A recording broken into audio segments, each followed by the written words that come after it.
28 September. Ons moet na die uiteindes van die aarde gaan. Die waarheid sal seëvier. So sê die Here aan julle, wees nie bevrees of verskrik vanweë hierdie groot menigte nie, want die stryd is nie julle saak nie, maar die saak van God. 2 Kronieke 20 vers 15. Daar is werk vir elkeen wat die naam van Christus noem. 'n Stem uit die hemel roep u pligtig tot diens. Gee gehoor aan hierdie stem en gaan werk dadelik, op enige plek, in enige hoedanigheid. Wat staan julle hier die hele dag ledig? Daar is werk vir u om te doen, werk wat al u krag vereis. Elke kosbare oomblik van die lewe staan in verband met een of ander plig wat u aan God of u medermens verskuldig is. Die groot sielwennende taak bly nog ongedaan. Elke heerlike engel is met hierdie werk besig, terwyl elke duiwel uit die duisternis dit teestaan.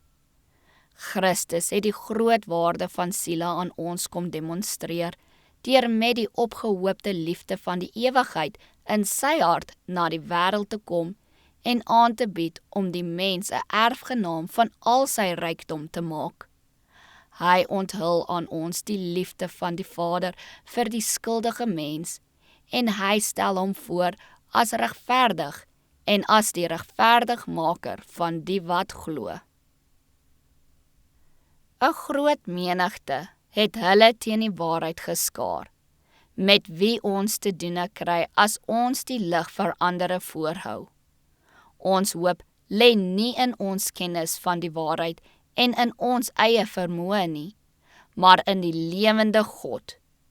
Die heerlikheid van God is op die spel, en besliste pogings moet aangewend word sover dit menslike krag aangaan, en 'n lewende geloof dat die magtige God sy krag kan openbaar, anders sal alles misluk. God het die vyande van Israel oorwin. Hy het hulle leers verwar. Hulle het gevlug sonder om te weet waarheen.